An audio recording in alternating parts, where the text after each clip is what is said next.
तरह फिल्म बनी है धुरंधर गलत फैक्ट्स की बुनियाद पे, इन फिल्मों के जरिए वो जो अपना नेशनलिज्म है ना वो तोप रहे हैं। गैंग्स तो आज काफ़ी दिहाइयों से थे, लेकिन जिस तरह पिक्चराइज किया गया, जिस तरह उसको पेश किया गया है, वो एक प्रोपेगेंडा मूवी की तहत थी।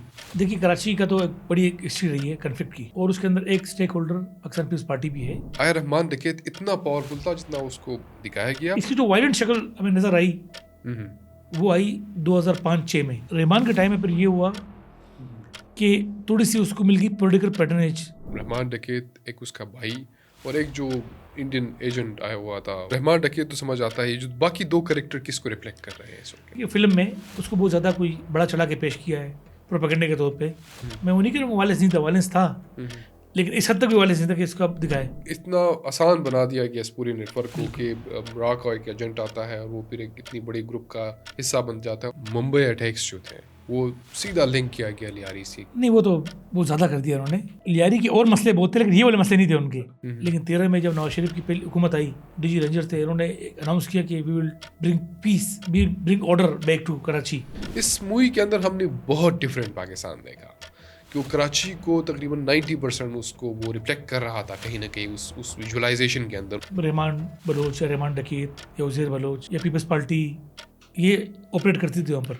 अच्छा, लेकिन इसके अलावा चीज़ें थी वो काफ़ी इन्होंने एग्जैजरेट बहुत ज़्यादा की है। आप क्या समझते हैं कि जो लियारी के अंदर कन्फ्लिक्ट था, इसके अंदर कौमियत का कितना रोल था? कि इसमें भी दिखाया गया बार बार बलोच कौमियत पे बड़ा फोकस किया गया है। उस गैंग में बंगाली बच्चे भी थे, उसमें कच्ची भी थे, उसमें कुछ पठान भी थे, बड़ा डाइवर्स था। और लियारी खुद बड़ा डाइवर्स है। आपको लगता था कि पीपल्स पार्टी की इतनी ज़्यादा इन्वॉल्वमेंट थी जितनी इस मूवी के अंदर दिखाया गया है? कि उनका एक एमएनए और 2 एमपी के उम्मीदवार पीपल्स पार्टी के झंडे से है जीत किया है। शाहजहान बलोच और एक खातून थी उनकी ना। और ये जो एक करेक्टर था उसको रिलेट किया गया नबील कबूल के साथ। जो पीपल्स अमन कमेटी थी वो बहुत सख्त खिलाफ थी नबील कबूल के। अगर जस्टिस किया है इस पूरी फिल्म के अंदर, धुरंधर मूवी के अंदर, तो मेरे ख्याल से दो करेक्टर के साथ किया है। एक रहमान डकैत के साथ और दूसरा एसपी असलम के साथ। चौधरी असलम भी कराची के कॉन्फ्लिक्ट में एक बड़ा अहम करेक्टर था। इन्होंने बनाई थी लियारी टास्क फोर्स बनाई थी। इनको टास्क दिया गया था कि आप लियारी को साफ करें गैंगस्टर से। एक जगह मैंने पढ़ा कि तकरीबन 3000 से शायद इनकाउंटर हुए। आपके नज़दीक कितने इनकाउंटर हुए होंगे? ये खुद मतलब आप देखा जाए तो रहमान और रहमान के 4 दोस्त होते वो भी इनकाउंटर मारे गए। इनकाउंटर में अगर जान से मार दिया, फुल फ्राई पैर पे मार दिया, लंगड़ा कर दिया, हाफ फ्राई। जिन लोगों के पास पावर है, चाहे मुल्क के अंदर चाहे मुल्क के बाहर, वो कन्फ्लिक्ट्स उनके लिए फ़ायदेमंद होती है। आप कन्फ्लिक्ट को कवर करते हैं वन साइड, आप जब दोनों तरफ से कवर नहीं करते तो यही पर मसले पैदा होते हैं और चीज़ें कन्फ्लिक्ट मिस रिपोर्ट होती है।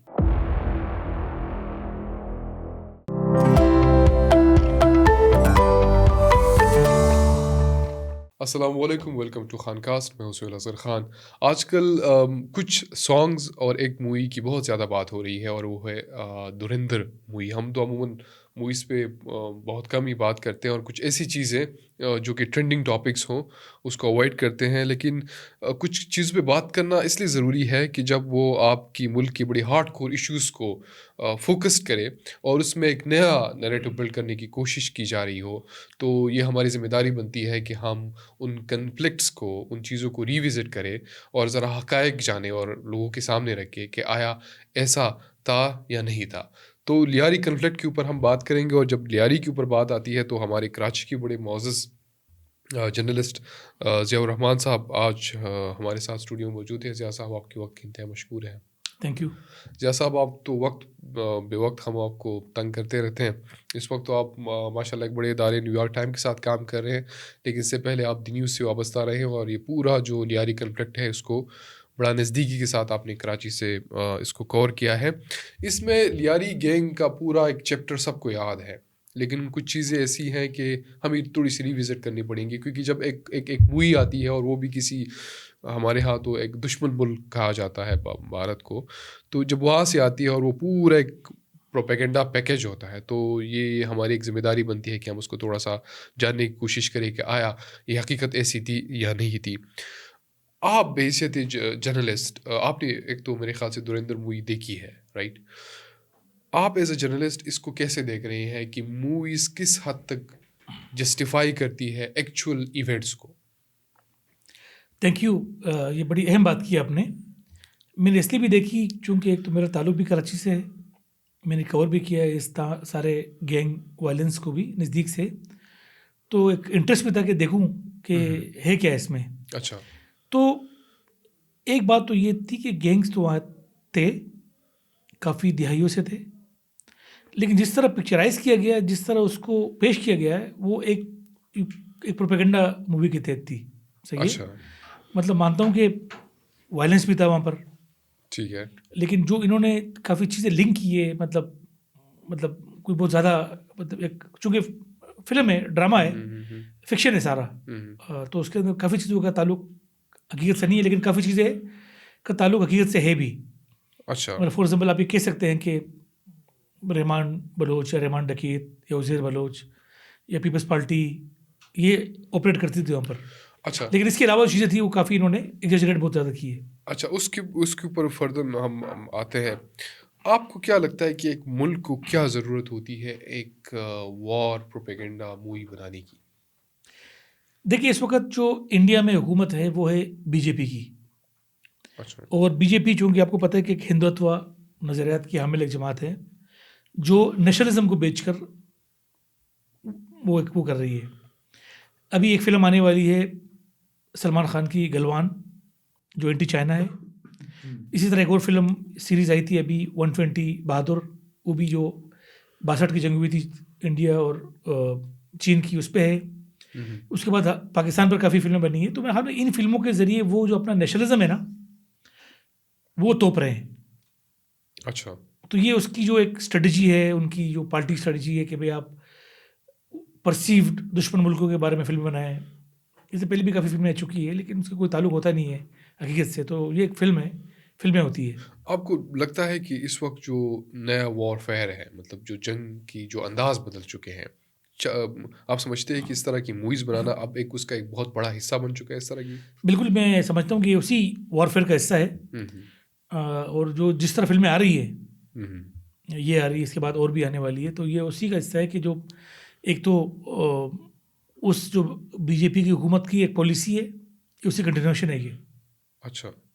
आपको इन्होंने जब इस मूवी को आप देखते हैं धुरंधर को, तो इसमें जो रहमान डकैत का या रहमान बलोच जो करेक्टर है, इसके ऊपर बड़ा इन्होंने पीछे नहीं किया कि किस तरह डेवलप हुआ, और फिर उसको एक ख़ास, एक बहुत बड़ा इंपॉर्टेंट स्पेस दिया गया।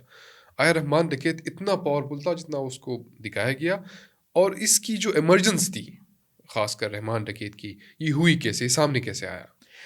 देख, कराची एक बहुत बड़ा शहर है, हम्म। और उस शहर में एक इलाका है लियारी, तो कदीम इलाका है, जिसकी वजह ये थी कि चूंकि शहर के बीच में था, पोर्ट के नज़दीक था, जिसको हम कहते हैं मरकज़ी मार्केट, उसके नज़दीक था।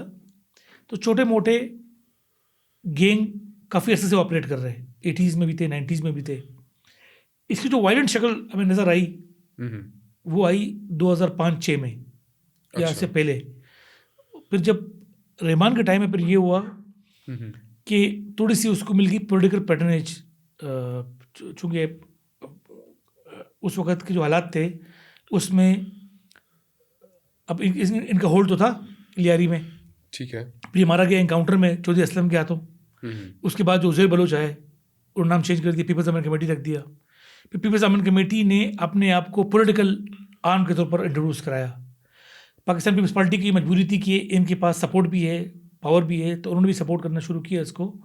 और अभी देखे कि बाद में जो MNA थे, शाहजहां बलोच, और 2 MP है, वो इन्हीं के लोग थे जो जीत के आए पाकिस्तान पीपल्स पार्टी के टिकट से।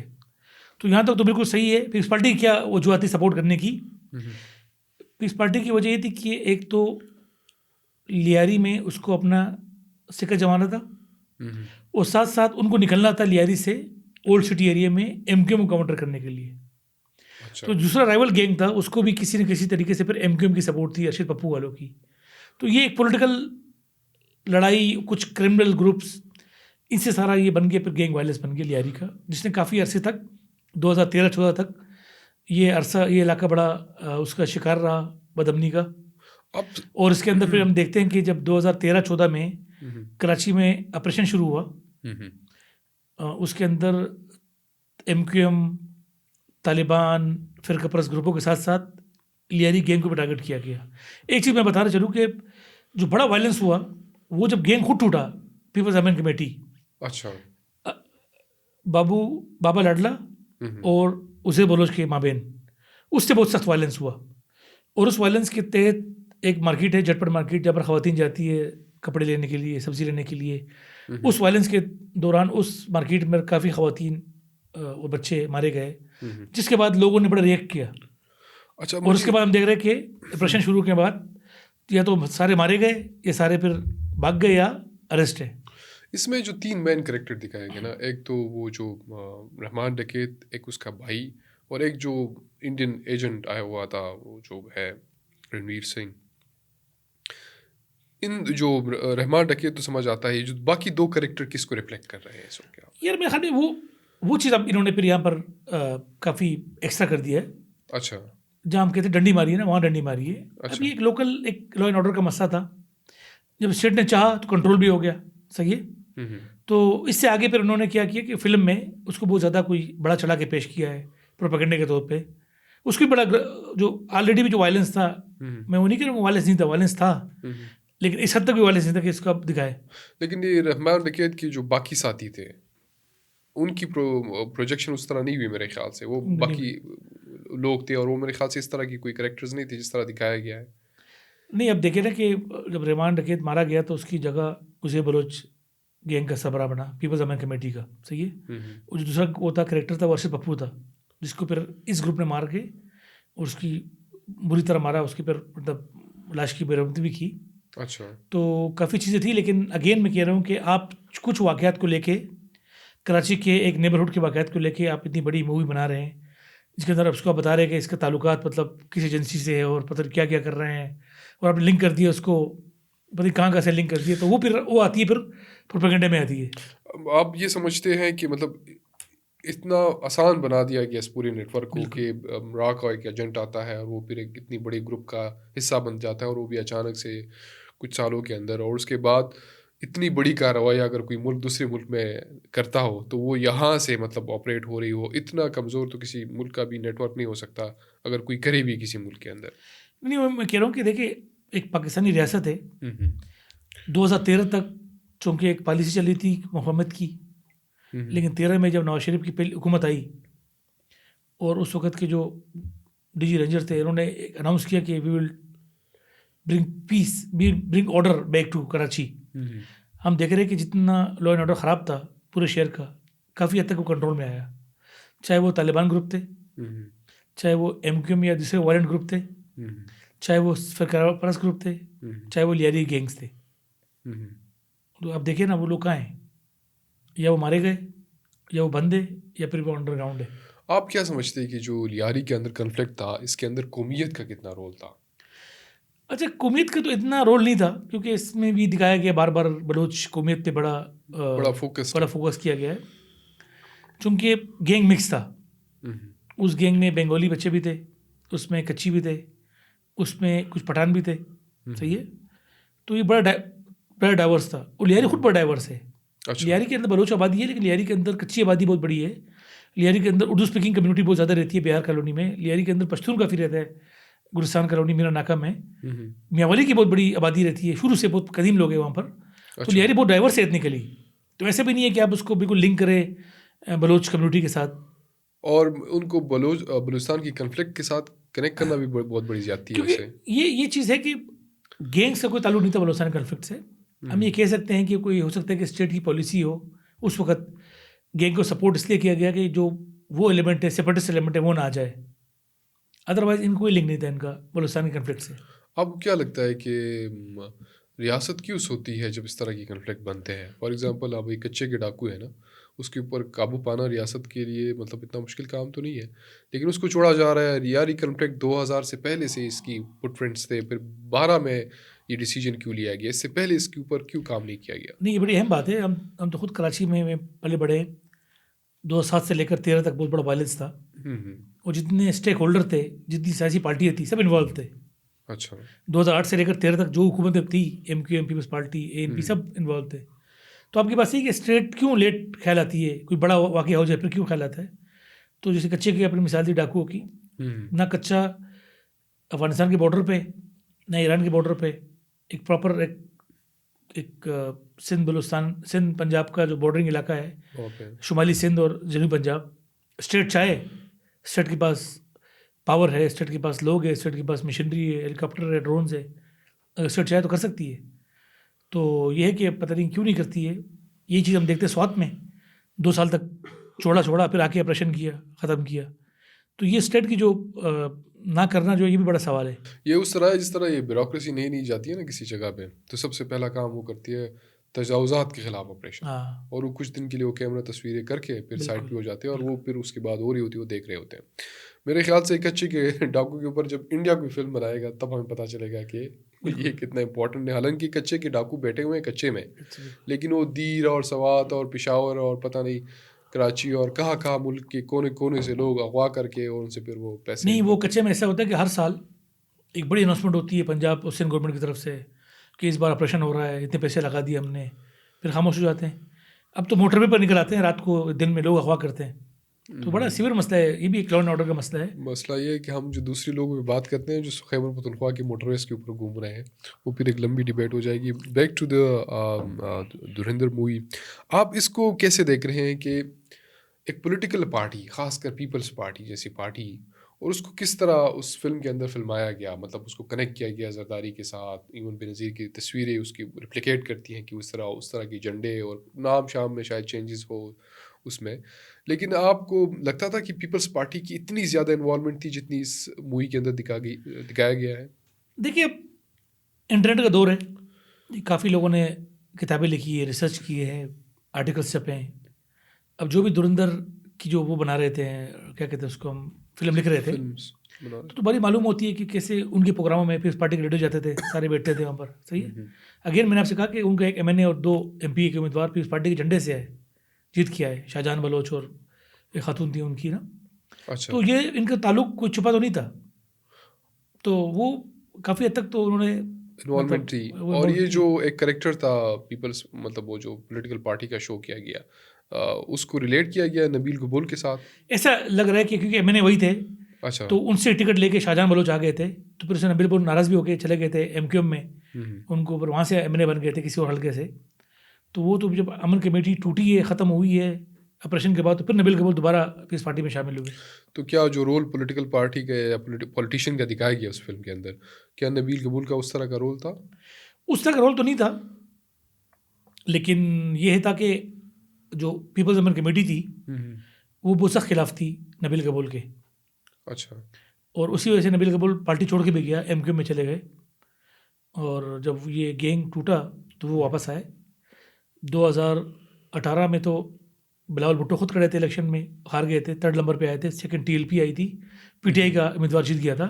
इस बार टिकट दिया नबील कबूल को इन्होंने दोबारा। आपको क्या लगता है कि इस फिल्म को बनाने के लिए, क्योंकि अमूमन जब हम बॉलीवुड की मूवीज़ देखते हैं उसमें अमूमन उनका स्केच बड़ा, या उसकी जो करेक्टर्स होते हैं बड़े कमज़ोर होते हैं। मतलब पाकिस्तान का झंडा आज कल वहाँ पे अभी भी है कि उसमें जो माइनॉरिटी का हिस्सा है वो नहीं दिखाते थे, मतलब उसमें वाइट पेपर नहीं होता था, हर जगह आपको सलाम करना पड़ता था, टोपी होती थी। इस मूवी के अंदर हमने बहुत डिफरेंट पाकिस्तान देखा कि वो कराची को तकरीबन 90% उसको वो रिफ्लेक्ट कर रहा था कहीं ना कहीं उस विजुअलाइजेशन के अंदर, उनकी गाड़ियों के अंदर, उनकी ड्रेसेस के अंदर, उनकी बहुत सी चीज़ों के अंदर। शायद वो जो मेन कैरेक्टर था वो थोड़ा सा ओवर था कुछ चीज़ों में, लेकिन मेरे ख्याल से कोई 90% उन्होंने बड़ा एग्जैक्ट कराची को पोर्ट्रे किया इस पूरी फिल्म के। आपको नहीं लगता कि इस फिल्म के अंदर कुछ ज़्यादा ही काम किया गया, ज़्यादा ही फोकस किया गया उसकी प्रोडक्शन को लेके? नहीं, मैं आपसे मुतफिक हूँ। कुछ मैं पढ़ रहा था कि उन्होंने बाकायदा कोई शेर बनाया था इस तरह का, आर्टिफिशियल सेट बनाया था सेट बनाया पूरा। था। मेरे ख्याल में इस तरह नहीं है लियारी। लियारी एक बहुत वाइब्रेंट टाउन है कराची का, स्पोर्ट्स के हवाले से, फुटबॉल ख़ास तौर पे, बॉक्सिंग, ख़वातीन फुटबॉल खेलती है वहाँ पर, ख़वातीन बॉक्सिंग करती है, अदब अदब के लिहाज से। हाँ, वहाँ की फुटबॉल प्लेयर्स बड़े हाँ, मशहूर तो हैं। एक बड़ा वर्किंग क्लास टाउन है, बड़े मेहनती लोग हैं वहाँ के। मेरे ख्याल में बड़ा एक नेगेटिव पोर्ट्रे किया गया है लियारी को, बावजूद कि लियारी ख़ुद बड़ा इफेक्ट हुआ है इस सारे प्रोसेस कन्फ्लिक्ट से। लेकिन अगेन उसको दोबारा ला के उस पर फिल्म बनाई गई, तो मेरे ख्याल में काफ़ी लियारी के लोग खुद भी बड़ा नाखुश है इससे कि हमें बिल्कुल गलत तरीके से पोर्ट्रे किया गया है। आपको नहीं लगता कि इस तरह के जो कन्फ्लिक्ट्स होते हैं जो इस हद तक बढ़ जाते हैं, मतलब हमने तो देखा उसको, बाकी चीज़ें अगर साइड पे करें तो एक बहुत बड़ा कन्फ्लिक्ट था, तो क्या इस तरह के कन्फ्लिक्ट किसी भी रीजन के अंदर दूसरे दुश्मन मुल्कों के लिए एक बहुत बड़ी आसान स्पेस नहीं हो जाती कि जहाँ पे जाके वो अपनी हिसाब से अपनी चीज़ें करें? मेरे ख्याल में ये, मैंने अगेन आपसे कहा ना कि कुछ फिल्में जो होती है ना, वो होती है प्रोपेगेंडा की चीज़ें होती है। नहीं, मैं प्रोपेगेंडा की बात नहीं, नहीं कर मैं रहा हूँ, मैं बता ये रहा कह हूँ रहा हूँ आपको। कि इस तरह की कन्फ्लिक्ट किसी के भी लिए भी एक रास्ता हमवार कर देती है, किसी भी जगह भी जाना, उस वहाँ पे सेटल करना या वहाँ पे इंफॉर्मेशन कलेक्ट करना या कोई भी मुल्क के खिलाफ काम करना। नहीं, ये तो आपकी ये तो वो चीज़ें पढ़ी है, अगर आप भी इंटरनेट पे जाएँ और हम्म। लिख लिए लियारी कॉन्फ्लिक्ट, तो आपको हम्म। काफ़ी चीज़ें मिल जाएगी। हम्म। अगर ये थोड़ा सा अच्छा भी बनाते हैं मिसाल के तौर पे ना, तो आप ये भी हम्म। दिखाएं कि मतलब असल में लियारी है क्या। तो अब आप किसी और मुल्क से बैठ कर बनाएंगे तो ऐसे ही बनाएंगे फिर आप।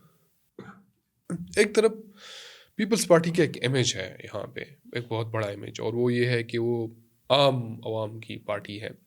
दूसरी तरफ हम अगर देखते हैं तो 1971 के बाद जब मजदूर अम, तहरीक बनी, बाबर ख़ान की, इसके ऊपर आपने बहुत बड़ी रिसर्च की, उनको भी काउंटर करने के लिए भुट्टो की हुकूमत, पीपल्स पार्टी की हुकूमत यूटिलाइज हुई उनको क्रश करने में, उनको कराची से ख़त्म करने में। दूसरा, इस तरह की वॉर कॉन्फ्लिक्ट्स में भी पीपल्स पार्टी इन्वॉल्व रही है। तो ये जो उनका एक इमेज है आम आदमी की, मतलब बेहतरी का, ये तो मतलब एक डिल्यूजनल इमेज बन जाती है जब इस तरह की बड़े बड़े कन्फ्लिक्ट्स में उनका नाम आता है। देखिए, कराची का तो एक बड़ी एक हिस्ट्री रही है कन्फ्लिक्ट की। हम्म। वो बड़ी एथनिक और पॉलिटिकल कन्फ्लिक्ट है, हम्म। और उसके अंदर एक स्टेक होल्डर पाकिस्तान पीपल्स पार्टी भी है। अगर हम एमक्यूएम को भी शामिल करें, काफ़ी और तंजीमों को शामिल करें, कराची खासतौर लियारी बहुत इंपॉर्टेंट है पाकिस्तान पीपल्स पार्टी के लिए। जब इस पार्टी बनी हम्म। तो लियारी ने बड़ा सपोर्ट भी किया इनको। बेनज़ीर की शादी के प्रोग्राम भी बड़ा लियारी के अंदर ही हुआ, क्रिकेट ग्राउंड में, बड़ा सही है ना। लेकिन चूंकि जो, अगेन मैं आपसे कह रहा हूँ कि पूरा शेर एथनिक पॉलिटिकल वायलेंस का शिकार था, और 2008 से लेकर 13 तक जो 3 जमातें थी जो रूल कर रही थी, जो सूबे के अंदर और मरकज़ के अंदर पावर शेयर कर रही थी, वो तीनों आपस में लड़ रही थी। हम्म। तो ये पीस पार्टी आपको डिफरेंट नज़र आएगी कराची में उस वक़्त और आज भी, और डिफरेंट नज़र आएगी रेस्ट ऑफ द कंट्री में। तो उस कन्फ्लिक्ट के अंदर कोई भी जमात, जब अगर कन्फ्लिक्ट की नेचर एथनिक और पॉलिटिकल हो, तो कोई भी सियासी जमात उसके मुतासिर हो बगैर रह नहीं सकती।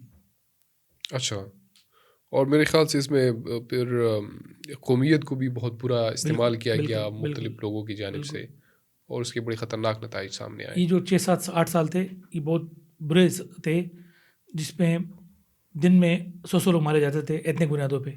आपको लगता है कि एक जगह मैंने पढ़ा कि तकरीबन 3000 से ज़ायद इनकाउंटर हुए, आपके नज़दीक कितने इनकाउंटर हुए होंगे इनकाउंटर तो मतलब एक बड़ा लियारी में? कॉमन कल्चर है, क्योंकि हमारे यहाँ जुडिशरी का निज़ाम इतना स्ट्रॉन्ग है नहीं, हम्म। तो पुलिस वाले भी करते हैं। अभी आजकल पंजाब में चल रहा है, सही है ना, फेक इनकाउंटर्स, कि भाई बंदे को मार ही दो। अगर जान से मार दिया फुल फ्राई, पेट पे मार दिया, लंगड़ा कर दिया हाफ फ्राई। तो जहाँ स्टेट के पास प्रोसिक्यूशन की चीज़ें कम हो, जहाँ लोग गवाही ना दे, तो वहाँ इनकाउंटर होंगे। यहाँ पर कराची के अंदर बड़ी हिस्ट्री है इनकाउंटर की। तो लियारी में ऑपरेशन के अंदर कितने इनकाउंटर्स हुए? ये खुद मतलब आप देखा जाए तो रहमान के 4 दोस्त होते, वो भी इनकाउंटर मारे गए, हम्म। फेक इनकाउंटर में। हम्म। तो ये इनकाउंटर तो हज़ारों में होंगे मेरे ख्याल से। हज़ारों में होंगे, बिकॉज अब 90s शुरू करें तो हज़ारों में होंगे। एक तो ऑपरेशन के अंदर इनकाउंटर्स, उससे पहले जो गैंग्स की आपस में वॉर्स हुई, उसमें कितने लोग मरे होंगे? नहीं, उसमें काफ़ी लोग मरे। वो तो आप देखिए कुछ सालों में तो ऐसे नंबर थे कि 3-3 हज़ार तक साल में लोग मारे जाते थे। उसमें हर किस्म के लोग थे, सारे एथनिसिटी के लोग थे, हम्म। उसमें सब इन्वॉल्व थे, सबके जो मिलिटेंट विंग थे। मेरे ख्याल से इन्होंने अगर जस्टिस किया है इस पूरी फिल्म के अंदर, धुरंधर मूवी के अंदर, तो मेरे ख्याल से 2 कैरेक्टर के साथ किया है। आपको क्या लगता है, क्योंकि आपने तो बड़ा नज़दीक से देखा है, एक रहमान डकैत के साथ और दूसरा एसपी असलम के साथ? अब ये आपसे कह रहे कि चौधरी असलम भी कराची के कन्फ्लिक्ट में का एक बड़ा अहम कैरेक्टर था। सस्पेंड भी हुआ था वो, जब कोई एक साहब थे समथिंग बरोही, उसको इनकाउंटर में काफ़ी महीनों तक सस्पेंड रहे। इन्होंने बनाई थी, लियारी टास्क फोर्स बनाई थी। इनको टास्क दिया गया था कि आप लियारी को साफ करें गैंगस्टरों से, सही है ना। नहीं, लेकिन इससे पहले इसको सस्पेंड क्यों किया गया था? एक इनकाउंटर में किसी एक बंदे की हलाकत हुई थी, इसके ऊपर कोर्ट ने सस्पेंड किया था इनको।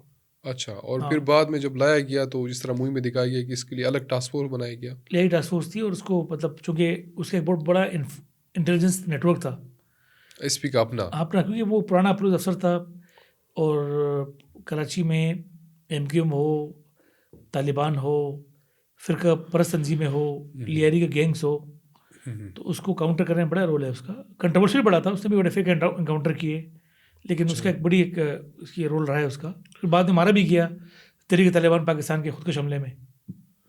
तो ये जो लियारी से एक बंदा उसकी क्लीन अप में मेरे ख्याल से उसने काम, वो किस हद तक कामयाब रहा हो? कामयाब तो नहीं रहा, कामयाब तो बाद में 2013 में जाके 14 में जाके जब ऑपरेशन शुरू हुआ रेंजर्स की निगरानी में, तो उसके बाद चीज़ें कंट्रोल में हुई। अच्छा, तो ये असलम को तालिबान ने क्यों मारा, उसकी क्या क्योंकि लिंक? वो तो उन्होंने तो काफ़ी तहरीक तालिबान पाकिस्तान काफ़ी लोग पकड़े भी, मारे भी। अच्छा, हाँ, बड़े बड़े कमांडर कराची के उन्होंने मारे। और आपको लगता है कि ये जो तालिबान या बाकी कलदम तंजीमें थी पाकिस्तान के अंदर, उनका किस तरह गढ़ था, लियारी के साथ क्या कनेक्शन था? उनका लियारी में कनेक्शन नहीं था, उनका कनेक्शन था कराची में। क्योंकि अच्छा। मैंने आपसे कहा कि ये बिल्कुल नज़दीक है कराची के अर्बन सेंटर में, अच्छा। बत्ता लेने में। क्योंकि हर तंजीम, चाहे वो कलदम तंजीम हो सियासी या जिहादी, चाहिए उनको पैसे, तो कराची में वो आके एक तो बत्ता लेते थे, अच्छा। लाखों करोड़ों रुपए इकट्ठा करते थे। बड़ा शहर था, छुपते थे यहाँ पर इलाज के लिए, और वक्त आने पर टेररिज्म भी करते थे। अगर आप टीटी की मिसाल ले लें, तो उन्होंने एक बड़ी तादाद में पुलिस एहलकार और ANP के वर्करों काफ़ी मारे गए। इवन उनको पुख्तनख्वा में टारगेट किया, फिर जब उधर गए तो हाँ, फिर दोबारा टारगेट किया। वहाँ उनका अपना एक नेटवर्क बन गया था TTP का, और उन्होंने काफ़ी रूल किया जो कराची की पश्तून आबादी थी वहाँ पर। अच्छा। तो एक टाइम में तो ऐसा था कि शहर में कुछ इलाकों में तालिबान थे, लियारी में गैंग्स थे, कुछ इलाकों में एथनिक टेंशन थी MQM और ANP के लोगों के दरमियान। तो एक पूरा शहर वायलेंस का शिकार था। अच्छा, आपको क्या लगता है कि लियारी को इतनी अहमियत किस बुनियाद पे देगी? क्या उसकी वो जो जोग्राफी की वजह से, उसकी महलियों की वजह से, या कुछ और एलिमेंट्स भी देख सकते? हम जब कहते हैं कराची, कदीम कराची, तो कदीम कराची लियारी ही था। अच्छा। डाइवर्स था, इतने पोलिटिकली बड़ा डाइवर्स था। बड़ी बड़ी तरीके वहाँ शुरू हुई, सही है। जैसे कि पाकिस्तान पीपल्स पार्टी का वजूद, मतलब सपोर्ट बेस वहाँ से आई। अच्छा। मजदूर तरीके काफ़ी चली वहाँ से। ये जो बाबर खान के आपने नाम लिया, उनके जो दोस्त थे उस्मान बलोच, वो भी लियारी के थे, सही है। अच्छा। और लेफ्ट की बड़ी अहम तहरीकें थी, बलोच कुम्बरस तहरीकों का बड़ा मरकज़ रहा है। अच्छा। तो उस हर लिहाज से चूँकि एक्टिव था, पॉलिटिकली, सोशली, कल्चरली, और शहर के बीच में भी था, तो इसीलिए सब ने जो भी किया उसी पे लियारी में काम किया, रिसर्च का। अच्छा, और ये AK-47 ये क्लाशनकोव कब पहुंची लियारी? वो तो पूरे पाकिस्तान में जब अफगान वार शुरू हुई तो हेरोइन भी आई, क्लाशनकोव भी आई। और मेरे ख्याल से इस पूरी कॉन्फ्लिक्ट के अंदर इस बंदूक का बहुत ज़्यादा रोल रहा। उस दौर में गनी आई थी जो इस्तेमाल हो रही थी। आज भी यही आज भी है, यही है, आज भी ये मतलब इतना इम्पोर्टेंट वो रहा। बीइंग अ जर्नलिस्ट, आप बहुत अरसे से मतलब कॉन्फ्लिक्ट को कवर कर रहे हैं। धुरंधर मूवी के अंदर जिस तरह दिखाया गया है कि मुंबई अटैक्स जो थे वो सीधा लिंक किया गया लियारी से, कि पूरी सपोर्ट और वो पूरी प्लानिंग कहीं लियारी से हुई थी। आप इसको कैसे देख रहे हैं? नहीं, वो तो बहुत ज़्यादा कर दिया उन्होंने। लियारी के और मसले बहुत थे, लेकिन ये वाले मसले नहीं थे उनके। अच्छा। क्या आप उसको लिंक करें इनसे? अच्छा। मतलब वहाँ के अपने सोशल इश्यूज थे, क्राइम था। आप ये कैसे थे बत्ता लेते हैं, आप ये कैसे थे कि ड्रग्स बेचते हैं, लेकिन ये वाला काम ये बहुत ज़्यादा कर दिया उन्होंने कुछ। और मेरे ख्याल से जितनी भी इवेंट्स हो रहे थे उसको सारा कनेक्ट किया वहाँ से। हाँ, तो ये चूंकि फिल्म होती है, फिल्म के अंदर आपको बताना पड़ता है कि लिंक करते हैं आप, उसका कोई ताल्लुक होता नहीं हकीकत से, सिर्फ अफसानों में होता है। हाँ, लेकिन एक चीज़ ये है कि इट्सेल्फ लियारी का जो वायलेंस भी था ना, गैंग वायलेंस, वो बड़ा इंटरेस्टिंग बहुत था। अच्छा। मतलब एरिया डिवाइड हो गए थे अच्छा। कमांडरों के तहत कि ये इलाका जो है ना, ये कामरेड शिराज का है। अच्छा। ये इलाका बाबा लड़ला का है, ये अच्छा। इलाके मतलब उसका कमांडर का है, तो इलाके बाकायदा डिवाइड थे कि अच्छा। फलाने के इलाके में आप आ गए हो ना, मतलब गफ़ार जिक्र का इलाका है। तो ये बड़ा इंटरेस्टिंग था। और अच्छा। वहाँ एक और इंटरेस्टिंग केस ये था कि एक अखबार था जानबाज, अभी भी है, अच्छा। वो लियारी का बड़ा पॉपुलर अखबार था। वो अच्छा। उसके अंदर गैंगस्टरों की खबरें लगती थी कि जैसे फॉर एग्जांपल मैं गैंग ए से हूँ, मैं एक धमकी दे रहा हूँ एक पुलिस वाले को कि मैं तुम्हें देख लूँगा, मैं तुम्हें ऐसे घसीटूंगा। तो वो उसकी खबर छापता था, अगले दिन वो कह रहा कि मेरा जवाब छापो उसमें, कि वो गैंगस्टर को चैलेंज करता पुलिस वाला कि मैं तुम्हें जानता हूँ, मैं तुम्हें वहाँ से खींच के लाऊंगा, इधर ऐसे घसीटूंगा। तो बड़ी इंटरेस्टिंग, हमने इस पर रिपोर्ट भी लिखी थी एक डिटेल में। अच्छा। फिर तो वो लोग उसको पढ़ते थे कि यार किसने किसकी धमकी दी होगी। फिर उसमें तस्वीरें छपती थी लाशों की कि यार कितने मरे हैं ना, तो लोग देखते थे कौन कौन मरा है। तो वो एक बड़ा वायलेंट अखबार था। बाद में और तस्वीरें छापते थे बाकायदा लाशों की बड़ी ना। तो वो भी एक कन्फ्लिक्ट का एक इजहार का ना एक तरीका था जानबाज अखबार। तो उस एक अखबार ने ये पूरा कॉन्फ्लिक्ट को सही ठीक नहीं ठाक। सही नहीं किया, उन्होंने बड़ा उसको यूज़ किया, उसको मतलब इस कन्फ्लिक्ट को बड़ा किरदार अदा किया। अच्छा। कभी कभी होता ये था कि उस अखबार के रिपोर्टर कभी एक गैंगस्टर से कहते थे कि गैंगस्टर गैंग बी ने आपके खिलाफ बात की है, तो अपने अखबार बेचने के चक्कर में लड़वाए बहुत है उन्होंने लोगों को कि उससे धमकी दिलवा दी चाप दी, उससे धमकी दिलवा दी चाप दी। तो उसका एक बड़ा नेगेटिव रोल रहा है उस अखबार का। और ये जो पावर का जो वो एक नशा था, वो कौन सी चीज़ डिटरमिन करती थी कि अब इस बंदे के साथ पावर है? बस एरिया थे, जैसे मैंने आपसे कहा ना कि हम्म। चूंकि एरिया पहले डिवाइडेड थे दो गैंगों में, अरशद हम्म। पप्पू का और रहमान का ग्रुप। हम्म। फिर रहमान के बाद उज़ैर आया, तो उज़ैर ने बनाई पीपल्स अमन कमेटी, हम्म। जिसका एरिया ऑफ इन्फ्लुएंस बढ़ गया अरशद पप्पू को मारने के बाद। फिर वो कराची के दीगर दीगर इलाकों में पहुँच गए, मलिर पहुँच गए, शराफी गोड पहुँच गए। हम्म। तो बड़ा एक्सपेंड कर दिया उन्होंने फिर।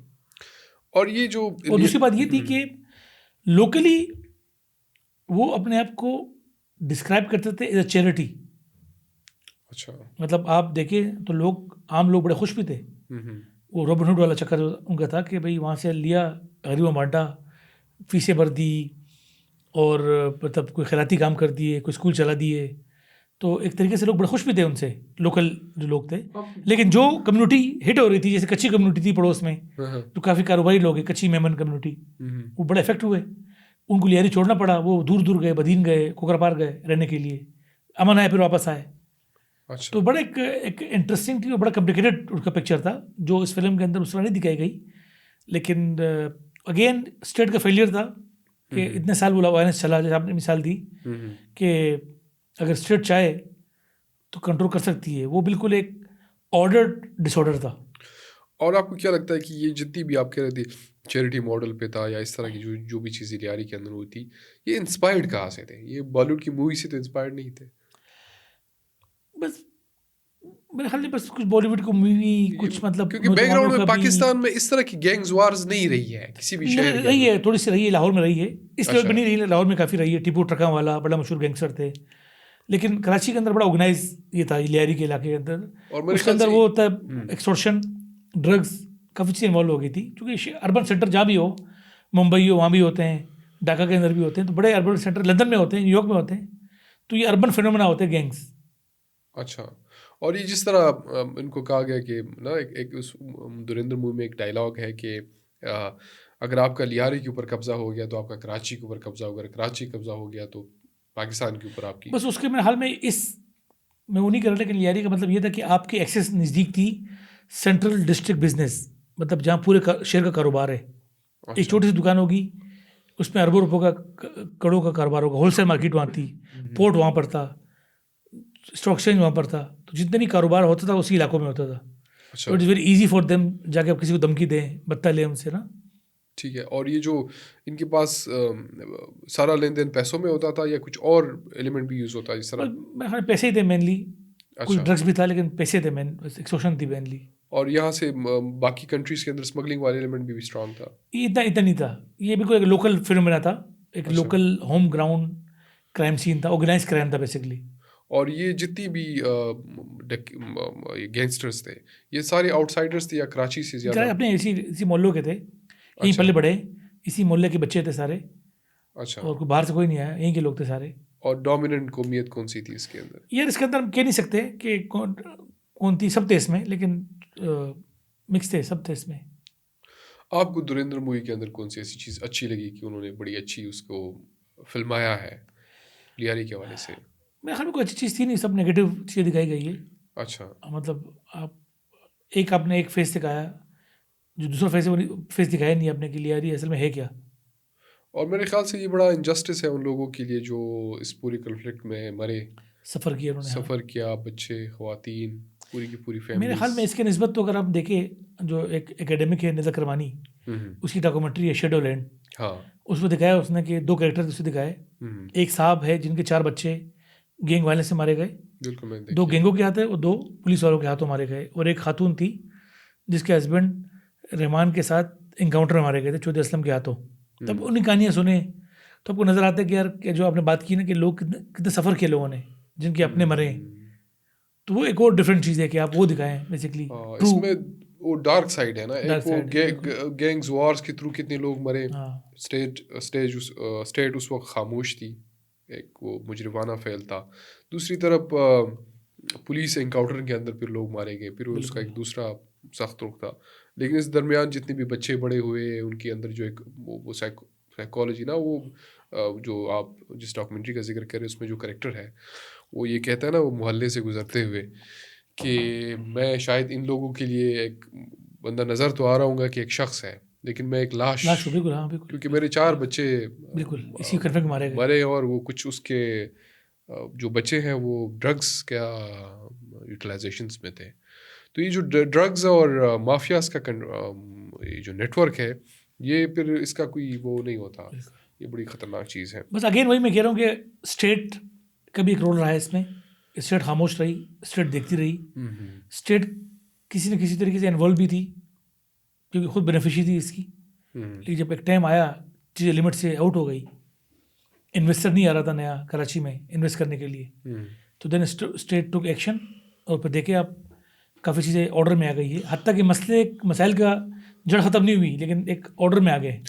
आप लोग को जब उस वक्त रिपोर्टिंग कर दिए तो कितनी मुश्किल होती थी इन कॉन्फ्लिक्ट्स को कवर करना? यार मुश्किल काफ़ी थी क्योंकि कभी कभी आप खुद फंसते थे कन्फ्लिक्ट हम्म, में। हम्म। 1-2 बार मैं खुद फंसा हूँ, बचा हूँ। अच्छा, मतलब आप रिपोर्टिंग कर रहे हो, कहीं से फायरिंग शुरू हो गई अचानक, अच्छा। तो बड़ा मुश्किल था। हम्म, लेकिन लोगों ने भी रिपोर्टिंग बड़ी नेगेटिव की है। अच्छा। लियारी को एज अ गैंग डीन बना के पेश किया कि यहाँ सिर्फ गैंगस्टर ही है।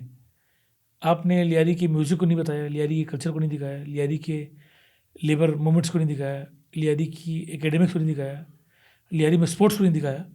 तो हम्म। हमने भी लियारी को बदनाम करने में मीडिया का बहुत बड़ा रोल है। जो धुरंधर ने किया है वो बेसिकली वही रोल है जो मीडिया ने नेगेटिव अदा किया, जिसके बेस पर उन्होंने वो बनाई। और मेरे ख्याल से ये बात मैं जब स्वात कॉन्फ्लिक्ट के ऊपर हमारे एक सीनियर है इरफान अशरफ साहब के साथ, उनके साथ बात करा तो उन्होंने कहा कि सहाफ़ियों ने डॉलर्स के लिए स्वात की कॉन्फ्लिक्ट को बहुत ज़्यादा एक्सप्लॉइट किया।